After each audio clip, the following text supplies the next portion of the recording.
Aquí comienza Red Más Internacional.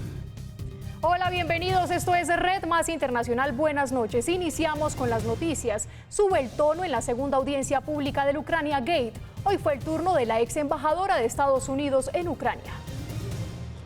Marie Yovanovitch sorprendió con impactantes testimonios sobre la política exterior de Estados Unidos.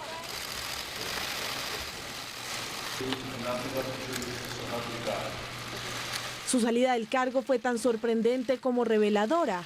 Yovanovitch se desempeñó como embajadora de Estados Unidos en Ucrania durante casi 3 años, hasta que fue despedida abruptamente por Trump a finales de abril de este año.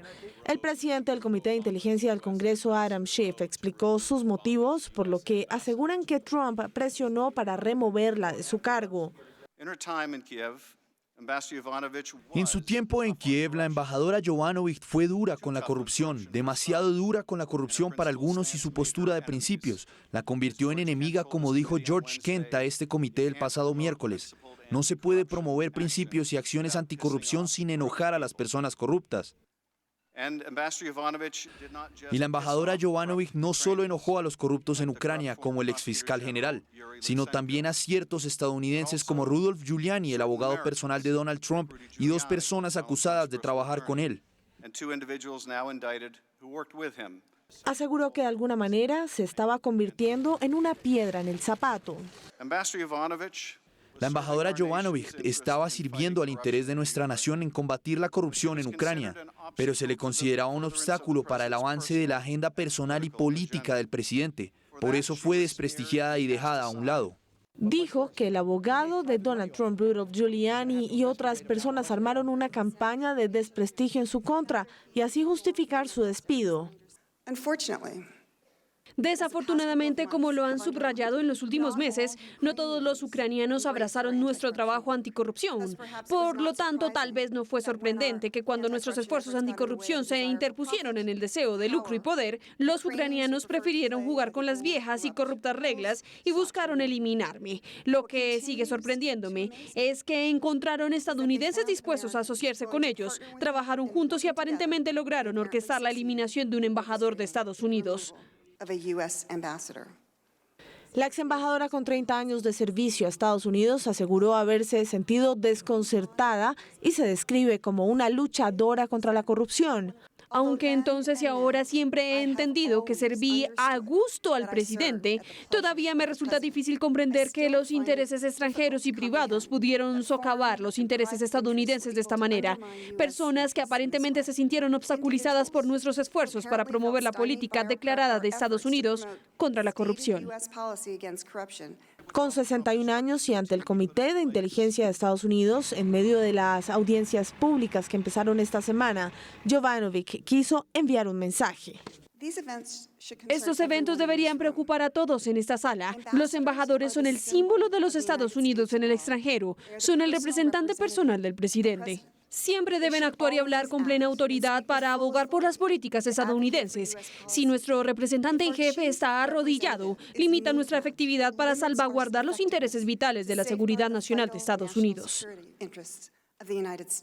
Mientras avanzaba la audiencia pública, Donald Trump atacó a su ex embajador a través de estos mensajes en su cuenta en Twitter, y fue así como Yovanovitch calificó la reacción del mandatario. Bueno, es muy intimidante. Quiero decir, no puedo hablar de lo que el presidente está tratando de hacer, pero creo que el efecto es ser intimidante. El presidente del Comité de Inteligencia explicó los que considera otros motivos que llevaron a la expulsión de la embajadora.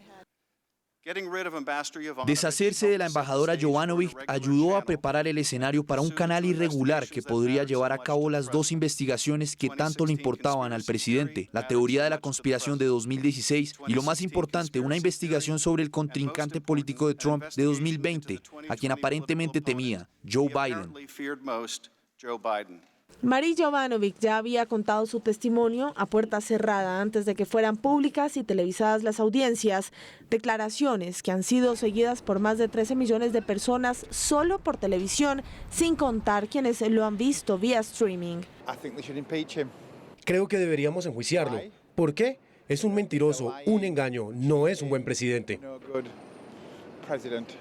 Muchos siguen dispuestos a hacer largas filas para ser testigos de estas audiencias históricas en un país dividido, donde todos ya tienen su opinión. El gobierno de Sebastián Piñera y la oposición llegaron a un histórico acuerdo para reemplazar la Constitución que está vigente desde la dictadura de Augusto Pinochet. Chile está cada vez más cerca de dejar atrás uno de los últimos vestigios de la dictadura que comenzó el 11 de septiembre de 1973, con la muerte del entonces presidente Salvador Allende a manos de las fuerzas militares al mando del general Augusto Pinochet y que se extendió hasta 1990.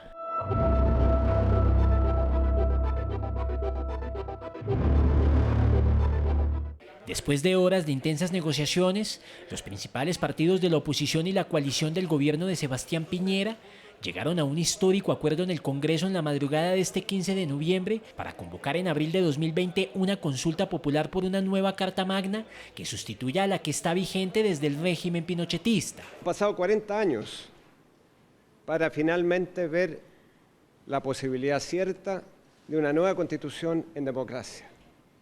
Creo que es un día muy importante para Chile.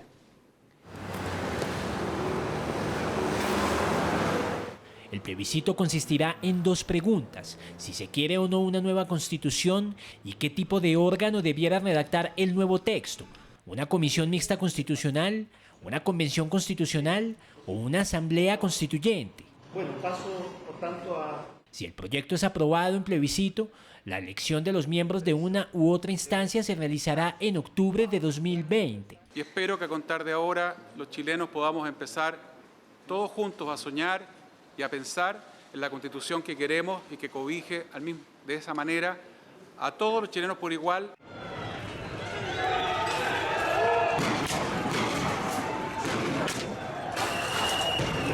La Constitución de Pinochet se había convertido en el principal motivo de los chilenos para mantener las protestas en las calles, en las que también exigían mayor participación en la toma de decisiones y reformas sociales en sectores claves como la educación, la salud, pensiones y educación. Las manifestaciones han estado acompañados de episodios violentos que han dejado 22 muertos y miles de heridos y detenidos en multitudinarias manifestaciones callejeras, saqueos, incendios y enfrentamientos con la policía. Y hace pocos minutos se registraron fuertes enfrentamientos entre indígenas y la policía a las afueras de Cochabamba, que dejaron al menos 5 personas muertas. Esto ocurre después de que el gobierno interino de Bolivia decidiera romper relaciones con el régimen de Nicolás Maduro y expulsar a todos los funcionarios de la embajada venezolana en La Paz.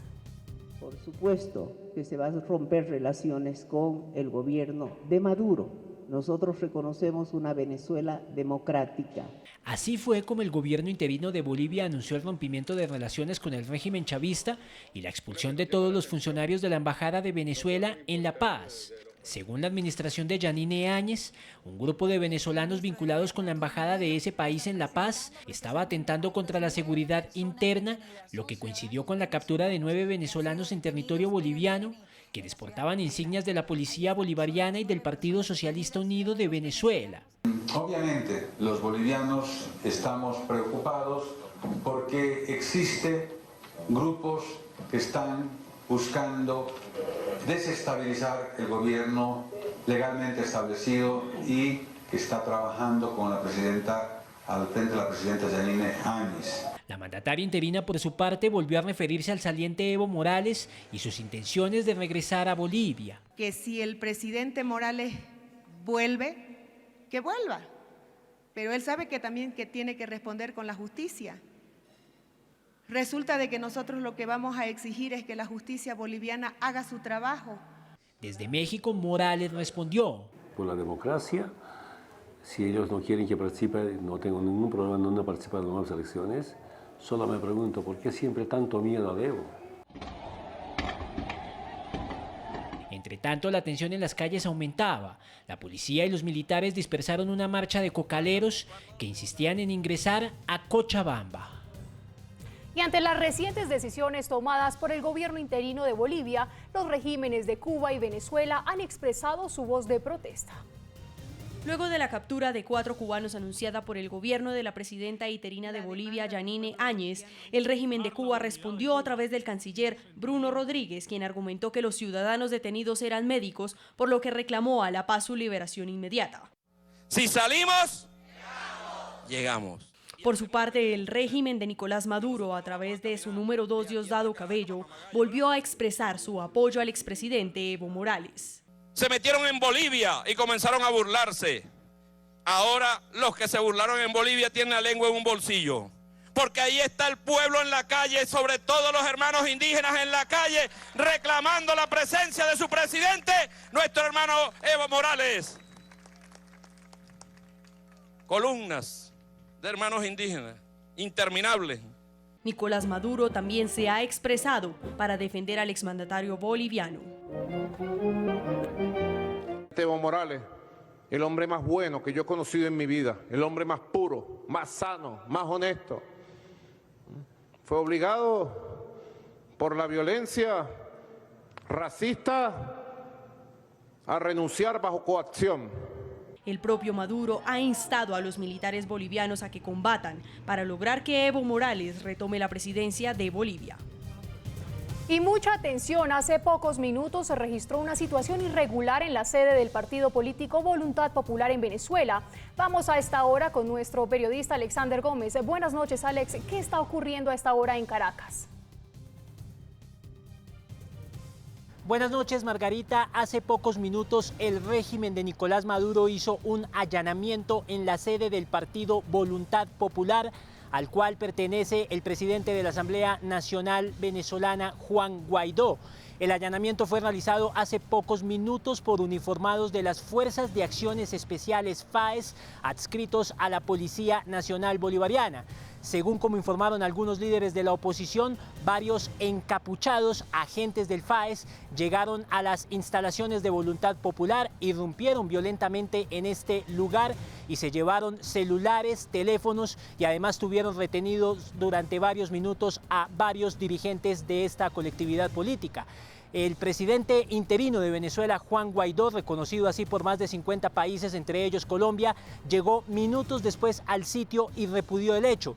Hace pocos minutos, Leopoldo López, quien también hace parte de este partido, hizo un pronunciamiento, el cual dice lo siguiente: el cobarde de Maduro envía a grupos armados a la sede de Voluntad Popular y se pregunta, ¿cuándo vas a entender que no van a quebrar o no nos van a quebrar? Ni la cárcel, ni el exilio, ni los asesinatos nos han detenido. Al contrario, nos han hecho seguir con más fuerza.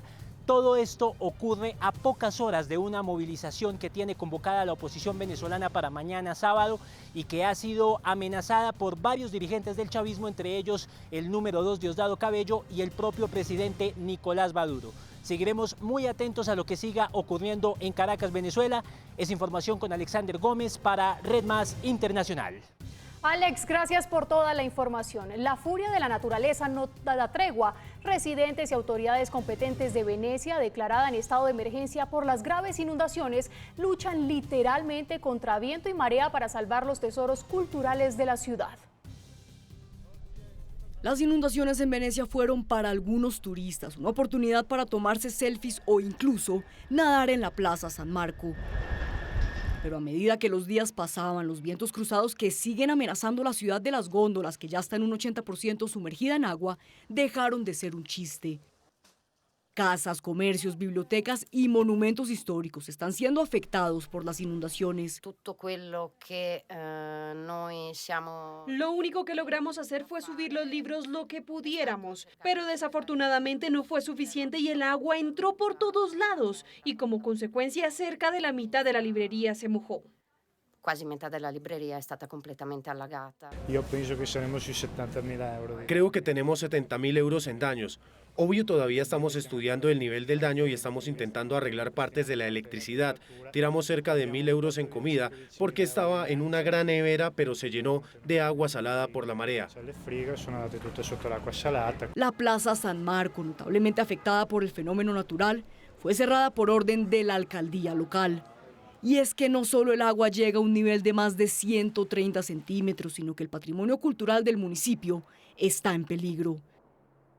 La UNESCO, organización que hace 32 años le otorgó protección especial a Venecia por considerarlo patrimonio de la humanidad, podría quitarle el título para así frenar el turismo, que según ellos es uno de los grandes responsables de este desastre natural.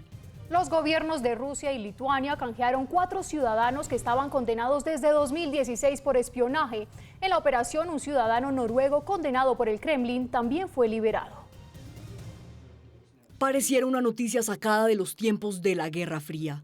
Pero lo cierto es que hoy, en pleno 2019, los gobiernos de Rusia y Lituania lograron un acuerdo de canje de 4 ciudadanos condenados por espionaje. Vilna anunció su voluntad de liberar a 2 ciudadanos rusos condenados por espionaje.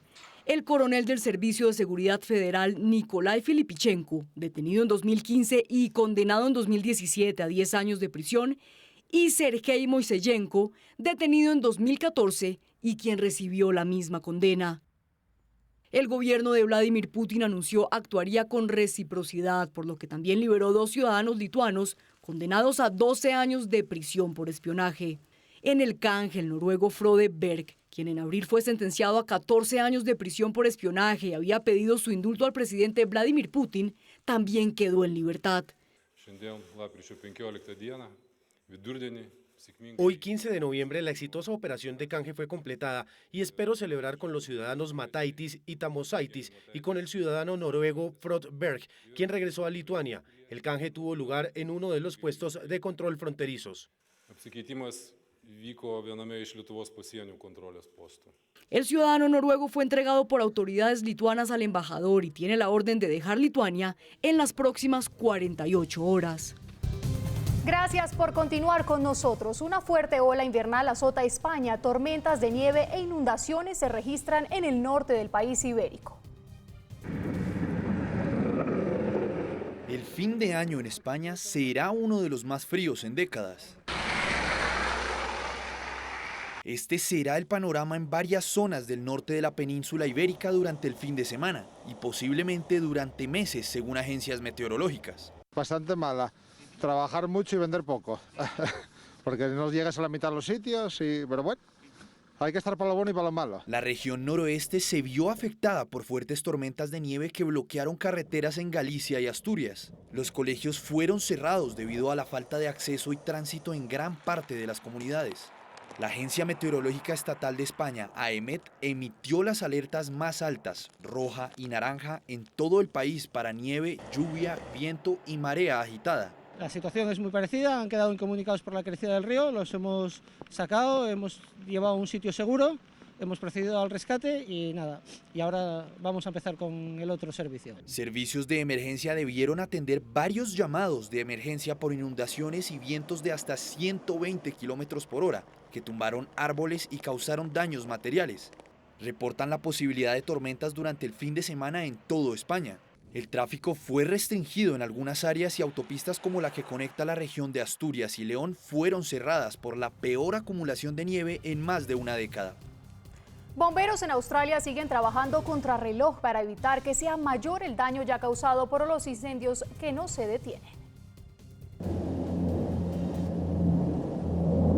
Este sigue siendo el panorama en Australia. Nueva Gales del Sur ha sido la zona más afectada, donde 59 focos siguen activos.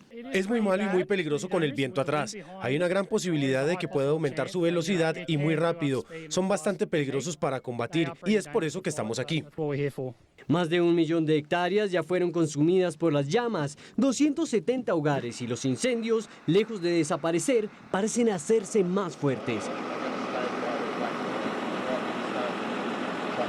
Según confirmó la Oficina de Meteorología, los vientos siguen en aumento, convirtiéndose en una enorme amenaza. Históricos incendios que ya cobraron la vida a 4 personas.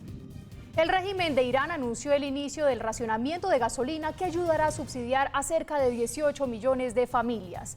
Irán, uno de los países con el combustible más barato en el mundo, no ha logrado ganar la batalla contra el contrabando de gasolina. A esto hay que sumarle las sanciones económicas impuestas por la Casa Blanca, que limitaron, entre otras, el suministro de repuestos para el mantenimiento de la planta y la falta de capacidad del país persa de refinación de petróleo. La ración quedó estipulada en 60 litros de gasolina por mes para carros de uso privado. La Habana, esa pintoresca ciudad cubana, celebra este fin de semana sus 500 años de historia.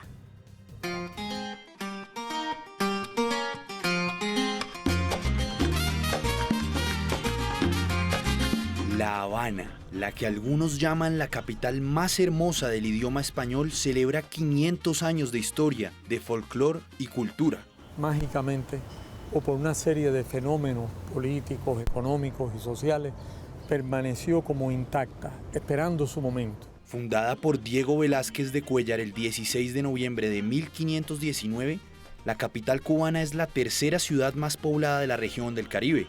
Sus más de 2 millones de habitantes seguirán la tradición anual con varios conciertos y 16.000 fuegos artificiales en la célebre avenida costanera del Malecón. Es que uno tiene un sentido de pertenencia impresionante con esta ciudad.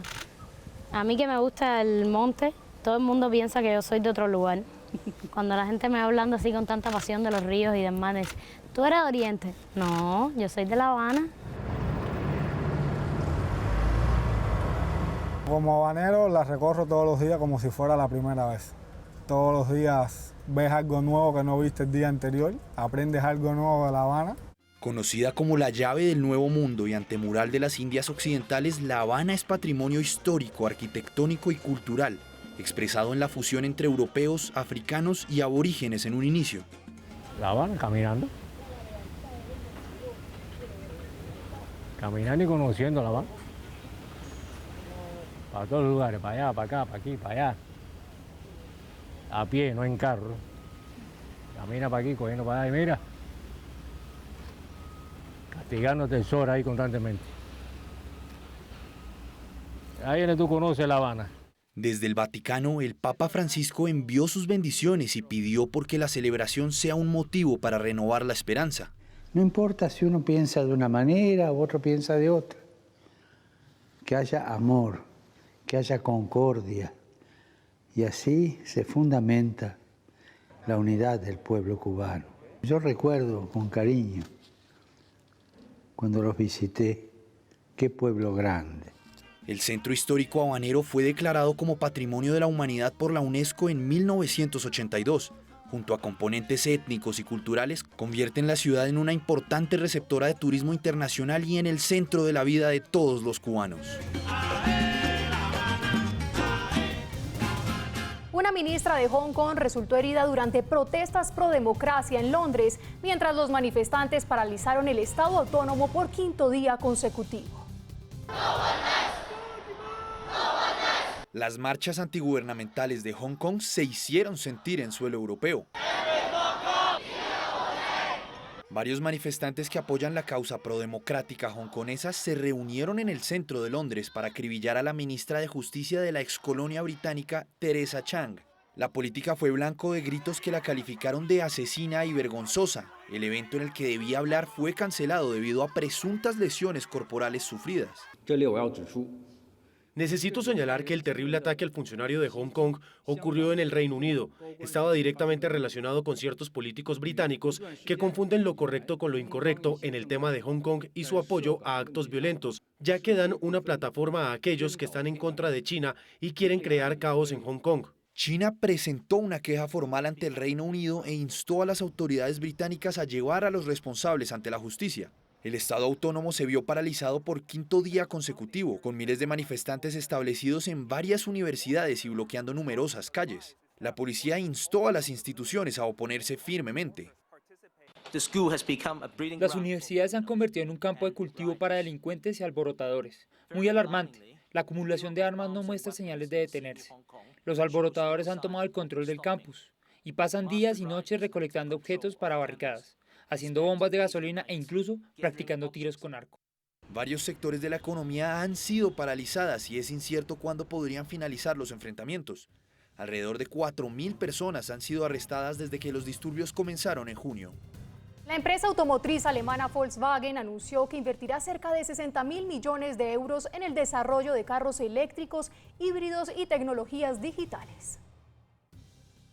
Para el 2024, el 40% de las inversiones de Volkswagen estarán destinadas a la creación y producción de carros eléctricos. Los puntos principales que discutimos y decidimos hoy incluyen inversiones de casi 60.000 millones de euros en movilidad eléctrica, hibridación, digitalización y otros temas a futuro.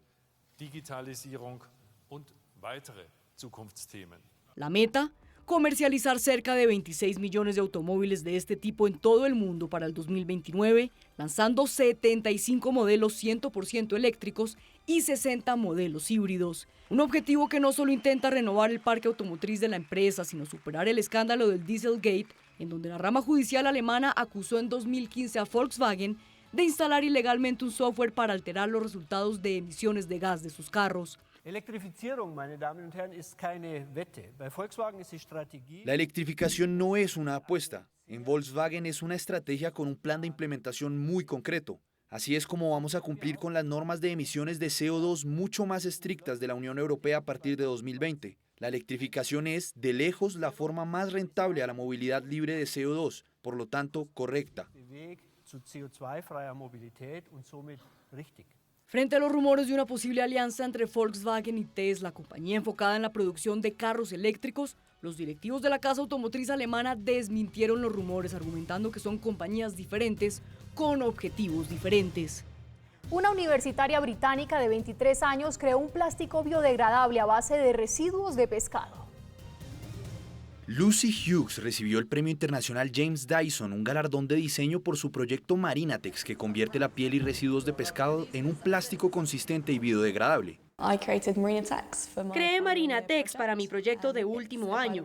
Es un material biodegradable procedente de materiales orgánicos, utilizando los desechos de la industria pesquera, combinándolos con aglutinadores del mar, utilizando algas rojas y combinándolas para crear una alternativa de película plástica. El producto orgánico podría reemplazar algún día el plástico en su totalidad. Está hecho de componentes 100% naturales, es comestible y compostable. El diseño propone su uso para bolsas de panadería y cajas de pañuelos en principio. Marinatex puede biodegradarse de 4 a 6 semanas en compost casero y no contamina el suelo.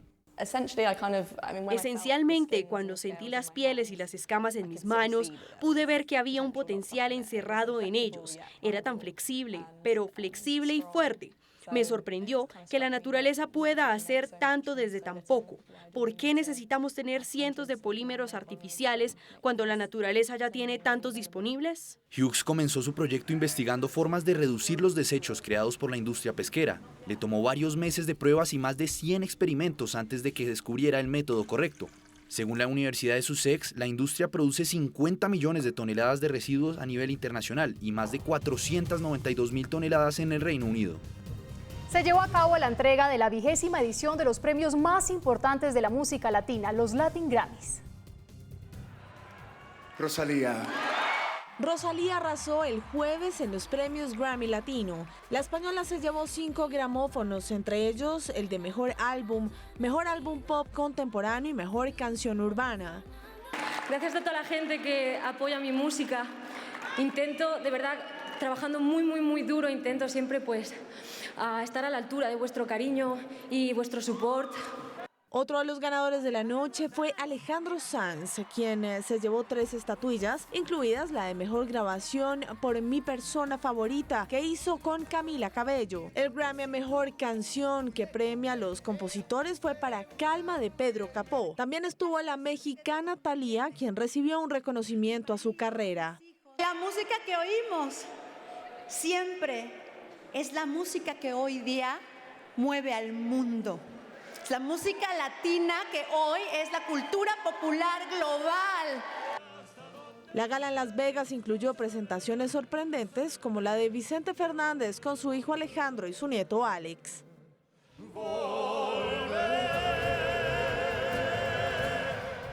Vamos con otras noticias del mundo aquí en Red Más Internacional. Sudán le apunta a sus pirámides para incrementar el turismo en el país. Las ruinas de ciudades como Moroe, a las orillas del río Nilo, son una atracción descuidada por el mundo. El país africano tiene más pirámides, aunque más pequeñas, que países como Egipto y México, pero los conflictos, un régimen de visas complejo y la falta de carreteras y hoteles fuera de la capital han hecho de Sudán un destino turístico poco probable. Reportan en Bélgica la primera muerte presuntamente causada por el uso de un vapeador. Un joven que había recibido el dispositivo de vapeo como regalo de sus padres en su cumpleaños 18 murió de neumonía a principios de mes. Algunos médicos argumentan que aún hay incertidumbre sobre la conexión entre el uso del dispositivo y la infección que causó la muerte. El emperador japonés Naruhito pasó una noche simbólica en un santuario con la diosa del sol, de quien creen que su familia desciende. El ritual hace parte del proceso tradicional de sucesión en Japón. En medio de la luz de las antorchas y el canto de los sacerdotes, el emperador salió del santuario, concluyendo con la ceremonia observada por el primer ministro y 400 dignatarios en un pabellón al aire libre. El Parlamento alemán aprobó una ley que vuelve obligatorias las vacunas contra el sarampión a partir del 2020. Los padres deberán demostrar que su hijo está vacunado contra el sarampión antes de enviarlo a las guarderías y colegios. Podrían enfrentar una multa de hasta 2.500 euros en caso de no hacerlo y se les prohibiría el acceso a los niños a las instituciones académicas. Una nueva plataforma de inteligencia artificial en Cambridge ayuda a niños a aprender matemáticas. El sistema llamado Bluetick corrige detalles durante el procedimiento de cálculo, dando retroalimentación instantánea a todos los alumnos. Busca liberar a los maestros de las tareas rutinarias de calificación, quienes tienen 1 minuto o menos para cada estudiante, dándoles más tiempo para clases individuales y personalizadas. El rey Felipe VI manifestó la voluntad de España de acompañar a Cuba en todos los ámbitos de su proceso de cambio, pero pidió al presidente Miguel Díaz-Canel que la isla se abra a la realidad diversa y plural de sus ciudadanos.